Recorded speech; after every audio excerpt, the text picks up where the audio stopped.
Well, hey guys, welcome to episode 2 of this project we're calling the ranch truck build on this Highboy. If you missed episode 1, we did a whole bunch, we pulled the old cab off of this frame and rebuilt a lot of stuff on this frame and got it ready to go for our body swap, which is over here. I also got the cab pulled off camera, so I'm going to fill you guys in on all that. So let's go dig into it here. Ended up using the 360 that was originally in this truck, so this is the engine that was came with this truck when I bought it. I don't know if it's the original because it was kind of rebuilt at some point.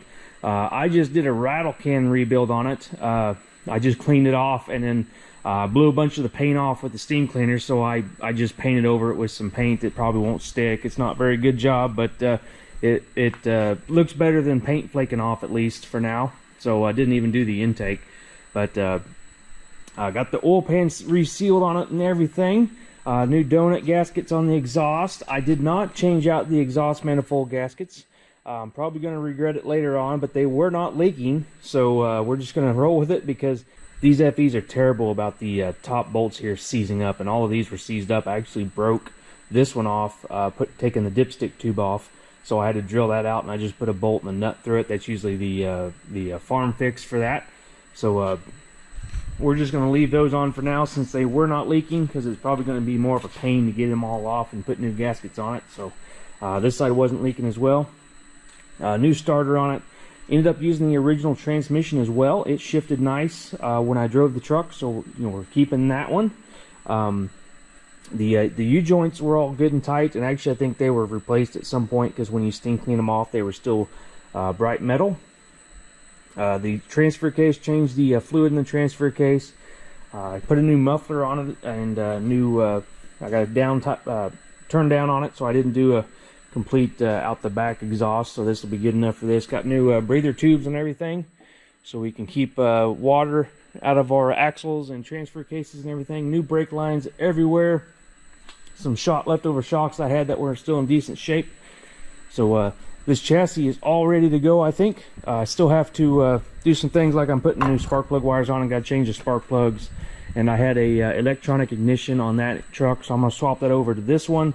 Put the carburetor on it, stuff like that, just to get sorted out before we put the cab on it, because it's going to be a lot easier to do it when it's right here before we put the cab on it. So anyway, got the cab pulled off of our frame here. So it's ready to go for the most part. I still have to pull the transmission cover and put the Highboy cover on it, so we have a hole for the transfer case shifter.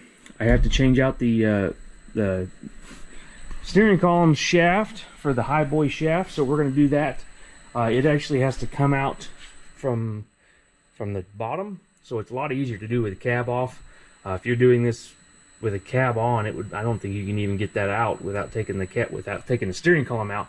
But since the cab's up in the air, I'm going to try to pull the shaft out, and I'm going to replace the bearing in the bottom and the bearing in the top, and then we'll put the Highboy shaft in it. So hopefully I don't have to pull the steering column, because those are kind of a pain.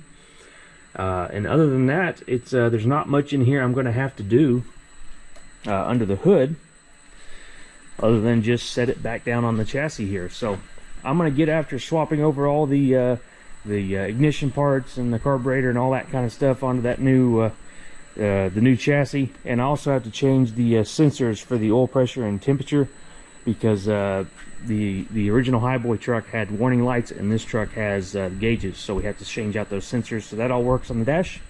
But I'm going to get after that, and I'll fill you guys in once I have some more to show you. Well guys, I think I got everything swapped over on the engine here. I think it's ready to go. Got new spark plugs in it. The spark plug wires I replaced on that truck whenever I did the engine when it was two-wheel drive. Have the Petronix electronic ignition swapped over, as well as the carburetor. And the throttle linkage here on the old truck, this was broken. The carburetor actually seized up, and when you tried to push the foot feet down, it just bent this. And so that was all jacked up, so I swapped over the throttle linkage. Also had to swap over the fitting, because this cab has vacuum brake booster, so the other truck didn't. So I swapped over that fitting so we can get vacuum to the booster. Other miscellaneous things, I swapped out the fuel pump, so we didn't have that one that made a bunch of tapping noise. The old one was making some tapping noise. and I got the fuel line hooked up, changed over the sensors for the oil pressure and water temperature, because the old truck was a warning light truck, and this is a gauge truck, so it has gauges. Right now I'm working on the cab, getting the cab ready. I had the steering shaft pulled out of it here. So we got the steering shaft pulled out, comes out from the bottom. So everything down here was out of the way. So once I got everything apart up there, it just came right out. So thought I would take the opportunity to show you the difference between a two-wheel drive and four-wheel drive shaft. So you see the differences. Right here is the two-wheel drive shaft, and it has the provision for the rag joint right there. And here is the four-wheel drive shaft. It has a spline down here, because the four-wheel drives have a U-joint right here that go down to the steering box, where the steering box on a two-wheel drive is right here, because they're twin I-beam and the steering box is a lot farther back than the four-wheel drives. So that's the main differences, and that's why I'm swapping out the shafts. There is a little bearing right here. This one was actually bad. Here's the little bearing. It looks like a little bicycle bearing. This one was really rough and loose. You can hear it jiggling around. So it's not that great. It would kind of give you some feedback in the steering wheel and give you some loose steering wheel feel, and maybe some knocking around whenever you hit bumps and stuff. I have a upgraded bearing for the steering column. This is for the lower steering column. I got this off eBay. A guy makes these. It's got a lot beefier roller bearing in there instead of that little dinky bearing, but it requires you to you have to drill out some spot welds on this to get this bearing retainer thing out, and then this slides in that like that, and I don't have time to mess with that because I can't get to the spot welds. It'd be a lot easier if the steering column was out of the truck, and I don't have time to mess with that. So we're just rocking the bearing that was in the four-wheel drive shaft because it feels good. So I'm going to get that knocked in there. I have a new bearing for up top anyway, so I'm going to get that put together. Give you an underside spot, the underside of the cab. Cab mounts are great, so that's why I'm using this cab. I don't have to mess with all that stuff because it's all good. I still have to pull the transmission cover here, so I'm kind of wishing I did that before I put the cab on the lift, because now it's hard to get in the cab. But I'll crawl in there. I got to pull the floor mat and pull out this cover and swap it out with a Highboy cover, and then I think we'll be ready to set it down on the frame. So hopefully we'll get to see that soon, and we'll get to see a visualization of what this truck's going to look like. So I'm going to get after it. Well guys, I think I have everything ready to go together. Have the new steering, the Highboy steering shaft put in there. I got the bearings adjusted, and we don't have any slop in here, so that's good. I do wish I could have put new bearings in the bottom half, but didn't have enough set up here to do that, so we're just rocking with what we have. And I also have the Highboy transmission tunnel put in here, so I decided to put this in because I'm not changing the floor mat. I don't have time to. I have a new one, but I don't have time to put it in, so I'm putting it on so I could cut the hole for it, and then we're going to feed the transfer case shifter through the hole. And I took the transmission shifter out, so that won't be there in the way, so we'll try to snake that through there, then we'll assemble everything once it's together and on the cab, or on the frame rather. Also have my new bushings put on the frame, so I think we're ready to go. I'm going to roll it under there and see if we can get lined up.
Well, here it is, guys. Got the cab set on the frame there, and you can tell why I'm doing this, because this just looks way better in my opinion than the old F350 was as a two-wheel drive.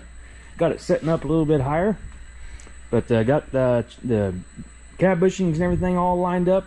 Went with new cab bushings, so those are all in and tight. And now I just have to do all the little things that pretty much the opposite of pulling a cab. So I'll hook up all the like the choke cable, the throttle, you know, the brake lines, the heater hoses, all that kind of stuff, and then put some water in this thing. And I'm going to try to fire this thing off before I get too much done, just to make sure we get everything hooked up right. So I'm going to try to fire it off and hear it run and everything, and then I'll finish everything else, and we'll start putting the flatbed on the back. But for right now, I'm going to get after all the little things, and we'll catch back with you guys after I get it ready to fire. Well, guys, I think I have everything hooked up enough for us to start it. I have the engine harness hooked up. All that consists of is your coil wire, and then your oil pressure sensor and your water temperature sensor. So all that's hooked up, and so all the ignition system should be active. The carburetor linkage and everything is hooked up in case I need to give it some pumps. Have the choke hooked up, obviously, so we can choke it because it's going to be cold. I do have the fan and alternator and everything set up just so I can check and make sure it's charging, but I don't have any water in it yet, so we can't run it very long. All the fuel hoses and everything are hooked up. I haven't primed the carburetor with any fuel, so there might be some fuel left in it, so it might run.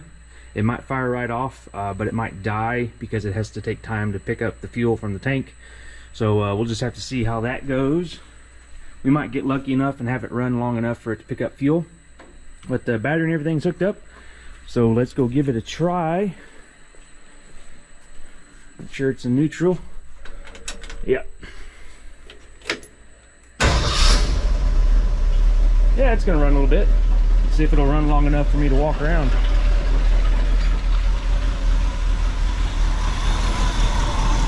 Now I have to mess with the timing and everything since I changed the ignition system, so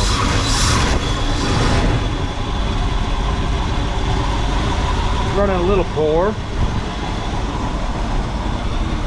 Might have to mess with the timing. I bet the timing's off, but anyway, at least it runs. So now I'm going to finish putting this thing together, and hopefully we'll have a complete truck by the end of this video. Well, guys, I have the truck mostly complete. A few odds and end things that aren't critical for driving, but I did get the seat back in it. Got the engine all together, all the fluids in it. Even got the air cleaner on it, so all that's working. Got all the brakes bled, and did a little bit of tune-up work on it. It is running just a little bit better.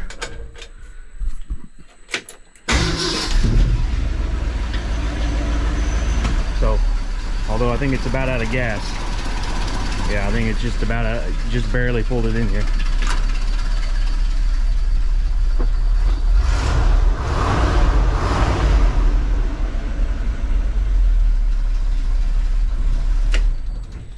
Might have to get some gas and put in it, but I got the bed pulled in here. I got it on the lift, so I'm going to pick the bed up and set it on there. Although this is a 37-inch bed, it's made for a 37-inch frame, a newer truck. So luckily we already have a cross member here. Hopefully it's the right height, and then so make it fit this 34-inch frame. But I'm going to see how all that's going to work out, and we'll see if we can get this bed on there. Well, guys, here it is. It's finished for now. I don't have it completely done yet, but right now it's about 2 o'clock, and I'm due at the hayfield at 3 o'clock. So we're going to give this thing a maiden voyage, I guess, and see how she does. Take it out to the hayfield. I'm not working it or anything. I'm just driving out there. So we'll see if we have any problems with it, because all I've done is driving around the shop with it. And but I did get the bed mounted up. So the bed is kind of semi-mounted. It has 4 bolts in it, which I think is good enough for now. Might do some more work to it later on to get that bed a little more solidly mounted. I put my 12-16-5 tires on the back. That's what I'm going to end up running on the back. I do have some DOT tires. Those are actually non-DOT snow tires for a skid steer, but I have some DOT tires for it, and I'm just running these traction tires up front for it with it. I haven't put my grill guard on it yet. I put a new bumper on it because the old one was kind of bent up, and it was going to require drilling some holes and fitment and everything. So I'm going to do that later date because it's not critical to make it run. So running without the grill guard at this point. I did clean the grill up a little bit, and it cleaned up really nice, I thought. But anyway, guys, I still have a lot to do on the interior. I purchased a lot of parts for the interior, and I didn't end up putting them in just because they're not critical. So right now we're just running the bare minimum to get it running. I don't even have the lights hooked up, but out here in the country on farm roads, it doesn't really matter. I'll get them hooked up at some point, and we're not going to be running at night anytime. So anyway, guys, I'm going to get a little further along in the hayfield. Maybe I'll get some more time to work on this thing, and I'll fill you guys in when I get some more done on it. Hey guys, we're back in the shop, and I've been doing some tinkering with my truck here we've been working on. It's only been a few seconds for you guys, but it's been about a week for me, about 6 days since you last saw me working on this truck. We've been busy in the hayfield putting up hay. This truck's been taking me to and from the hayfield, doing a good job of that. But I've been real busy, so I haven't had time to work on it. But today we got a day off, so I've been doing a little bit of stuff just to keep everything happy with it, and doing some maintenance stuff on it, so that I had to work on it. But anyway, I wanted to fill you guys in a little bit of what I've been doing on it. But first, I wanted to apologize for not showing a lot of me putting this truck together, mainly because I was in such a rush. It really was a rush to get this thing together. Literally got the bed bolted on an hour before I had to be in the hayfield. So and I hadn't even test driven the truck any. So between that hour, I was out driving the truck, make sure it was going to be reliable transportation for me. But anyway, guys, I hope I can fill you guys in with a little bit more of detailed stuff on it. We'll end out this video. So let's go fill you guys in. First off, you notice I have the grill guard on it.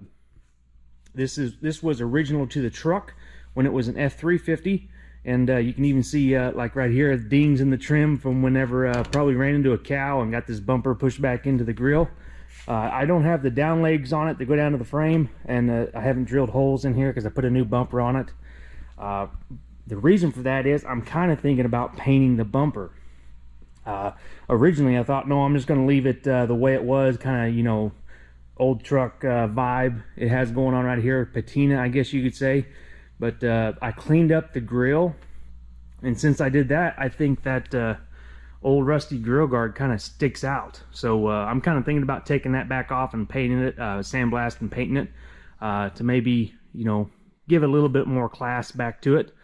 But I don't want to class it up too much, because then it's just going to make other things look obvious, you know, like the dings here and there in the truck. You know, it's definitely not a restoration. You know, this is just an old work truck, so I don't want to do too much. But I do think the rusty grill kind of does stick out just a little bit too much for me. So I might paint it. I don't know. I'm going to leave it on there for now and live with it for, you know, about a month or something and see what I think.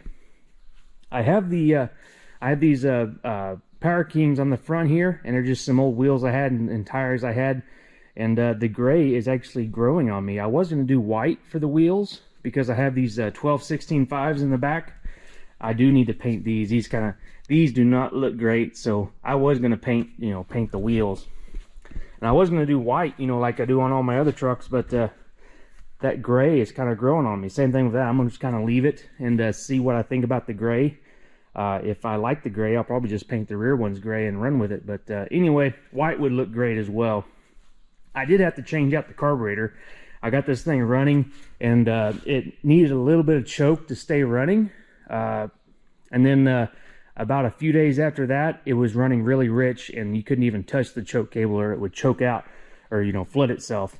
So I replaced the carburetor. Here's the old carburetor. Probably could rebuild it and save that, but I had a new Autoline remanufactured carburetor that came off of my 69 Highboy restoration we're doing, that we're waiting on the paint shop on. And since I'm waiting on the paint shop on that, I had time to order another carburetor, so I yanked the carburetor off of this one and threw it on there, and it's running really good. Let's see if it'll start up. It might. It's kind of warm. I just drove it to town and back.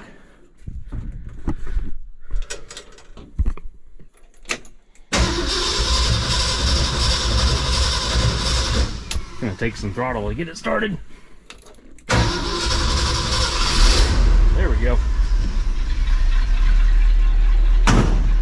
So it's running pretty good, I think.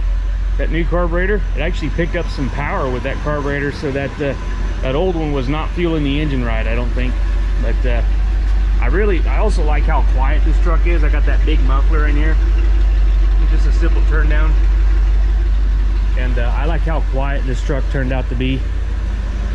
You know, just kind of a stock 360, didn't need a big loud muffler on it kind of a deal.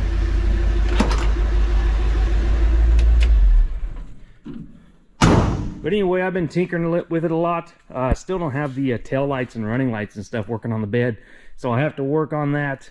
And thinking on this bumper here, but the main reason I have it pulled in the shop right now is we've developed a transfer case leak. You can see some of the oil on the floor there. It's leaking out of our transfer case, and it's this front seal here. And I'm gonna put some AT205 in it, see if that will rejuvenate those seals and get that seal sealed back up. Now, this bottle of AT205 probably cost just as much as a seal. Cost almost $13, but I don't have time to change a seal, but I do have time to pour some of this in there and just give it a shot. Plus, that will help the other seals. Basically, rejuvenates the seals and make the rubber soft again in the seals. So I'm going to do that and top off our transfer case so we don't run it dry. But anyway, guys, when I get back to work on this thing and do some other things, I'll fill you guys in. So see you then. Well, guys, I got my vintage Oklahoma beef license plate on the front there. That helps tie this truck together because that was originally on the truck when this was a two-wheel drive truck. And you might have noticed my bumper sticker here. This was originally on the old truck, although it was not very legible. I have the old bumper over here. I'll show you. Luckily, my dad remembered these bumper stickers and told me what all it said on it, because you can't hardly read it on this one. If you didn't know what it said, it would be kind of hard to make out, especially the small letters here. But this is local to me sale barn, our hometown sale barn. It's not called Newkirk Sale Barn anymore, but back in the day it was, and they had that funny bumper sticker on there. So I had it remade. So because I changed out the bumper, I wanted to keep that original bumper sticker on there. So just wanted to point that out in case you guys missed that. But anyway, I think I've done everything I can do to this truck for now. Next up, we're going to be finishing up the lights and wiring on the bed, and I have to do some more mounting stuff on the bed. The bed's not mounted completely, but anyway, I'll do that at a later date, and I'll fill you guys in when I get after it. Well, guys, it's been about 3 weeks since we started this project with this 69 here, swapping the cab to the 71 Highboy chassis. I think it turned out great, and we have all the hay put up. As you can see, empty hay field behind me here. So since we got the truck done, that was about 3 weeks ago, and this thing has been daily transportation for me flawlessly for those 3 weeks. Didn't give me any trouble. Did have to, change on the carburetor a little bit, and we had that little bit leak on the transfer case. No big deal, but it got me to and from the hayfield for those 3 weeks, no problem. So that's awesome. As fast as I put that thing together to not give me any trouble, can't ask for anything better than that. Didn't really give you guys a walk around very good of it, so I wanted to take you out here and give you a walk around of it, and I'll show you everything about the truck, and we'll actually do some driving with it a little bit later on and show you guys around and tell you what my plans are for the future with this truck. So let's go give you guys a walk around so you can see what this truck looks like. Well, here you go, guys. I think it turned out pretty good. The stance is just perfect on it. Stock Highboy stance, no lift. And the bed fits the truck perfectly. That's why I use this bed, because a lot of the more modern beds, they're wider. This one's only 6 foot, I think it's 6 inches wide, 6 foot 7 inches wide, something like that. And it is just perfect for the width of the cab here. See, the more modern beds, they stick out a little bit more, and this bed was on a 97 F350 truck, and it was kind of made for it. These beds were custom made, handmade beds. So the headache rack was perfect height, and it's kind of a smaller, more dainty headache rack, or more, not as beefy as the more modern stuff. And I think it fits the older style of the truck better, because they didn't make headache racks like that back in the day. But this bed is a spike bed. So it has these bell spikes here. So this has a hydraulic cylinder, and it folds down. You can pick up round bells with it, but unfortunately we put up all square bells, so that really doesn't do anything for me. But one positive about that is it makes the bed a lot heavier. So this truck rides awesome with that heavy bed, although unfortunately it probably does reduce your carrying capacity, because you start out with such a heavy bed and you put any weight on here, and you're going to be taxing your springs here quite a bit. I do have overloads on it, and they're not touching with the bed, so that's nice. You know, we're not maxing it out already. But under here you can see there's that hydraulic cylinder. So there's a hydraulic pump in one of the toolboxes, and that lowers that bed. I thought about making something to rig up like a crane or something, but maybe at the later date we'll do that. The 12-16-5 tires in the back with the 750-16s up front. This is the stance that I'm used to with old Highboys. When I was growing up, that's what my dad's truck had on it all the time. So you know, the big beefy tires in the back and skinny tires up front. So that's what I'm rolling with. I haven't put my I have some STA Super Traction 12-16 tires. I haven't put them on yet because I've just been running these because they're pretty much brand new, but I'm going to be driving this truck to town more than I was before when it was two-wheel drive, so I'm putting some DOT rated tires on it. These will not like highway driving much at all since they're skid steer tires, but the look looks right. They look nice and beefy, but they are not DOT rated. They're non-highway service. Or 12-16-5, well, IND. I thought they said non-highway service. Off the road, right there. So, anyway, the interior on the truck, I did buy a lot more parts, and I haven't installed them because I didn't have time. I did buy a new floor mat. I still got to get the blinkers. This is the all the blinker wires from the switch being replaced, and none of it works. Actually, I think the left blinker works, but none of the right. I haven't got the blinker working. I don't know if this is because it's a 71 steering shaft, but the horn button did not fit, so I'm gonna have to trim that steering shaft just a little bit because you know, the 71s have a different steering wheel, so that shaft might be different. That's why the horn button didn't fit there.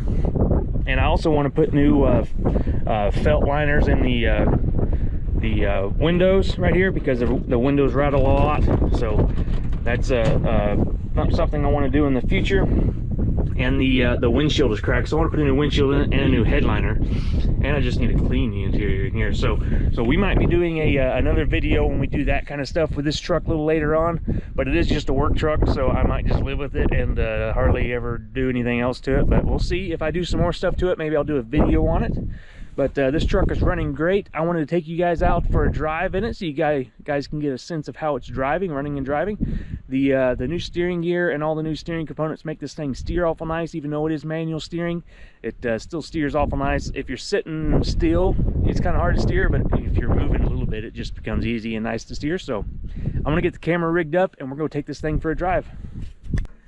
Hey guys, we're in the truck, so let's go do a little bit of driving for you.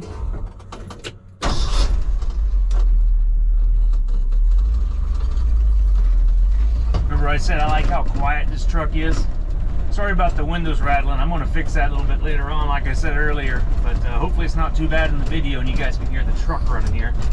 But yeah, I like how quiet this truck is. You know, it's a lot quieter than the ultimate Highboy, but you know, that 428, you gotta let that big block breathe. This stock 360 doesn't really need much airflow, so we just got 2.5-inch Y pipe on it, collected into one pipe, and a big old muffler on it with a turn down, so it's nice and quiet. It just purrs along, and it lugs really good too. That was one thing I was really happy with, the performance down low, which that's what the old 360 was designed for, truck engine. But I can round a corner in 4th gear and not even have to downshift, which is pretty nice. The 14 gears does help with that. So right now we're in 3rd gear, just driving down the field. We're gonna pull out of the field. I might pull out of the field. Yeah, it's a little rough. I can't do it in 4th gear, but I wanted to show you guys that. But anyway, we'll shift into 4th gear early once we get out of the field. How about that? So this thing runs awful good as far as the throttle response of the carburetor and everything. So that remanufactured carburetor certainly helps with that. There's no dead spots, anything like that. So that remanufactured carburetor really makes them run good, which if you're good on rebuilding the carburetor, I think it would do the same thing. But anyway, there's fourth gear. We're probably going like 15 miles an hour, and it just lugs it right along. So that's for an old work truck, that's what you want, in my opinion. You know, being able to just lug it around and not have to have it wrapped out, and it's easy to take off. You know, just you can take off without giving it any throttle input, stuff like that. Makes a pretty good work truck, in my opinion. Like I said, this thing rides awful smooth because it has that big heavy bed in the back, so that really does help this thing ride smooth. It's actually a pretty pleasant riding here. We have those new leaf springs up front. I'm sure that helps some. And yeah, I mean, it's just a nice driver Highboy work truck. What more can you ask for? But anyway, guys, I hope you enjoyed this episode. I hope it's not too many in here for you. I hope you guys enjoyed this episode and putting this Highboy, building this Highboy, putting it together, putting it on the road. And we might do a little bit of work on it later on, like I said. But anyway, guys, I hope you enjoyed this series. I'll see you guys on the next one. Be sure to hit the subscribe button so you can see more. And like this video if you like this truck. I'll see you guys on the next one. Thanks for watching, guys.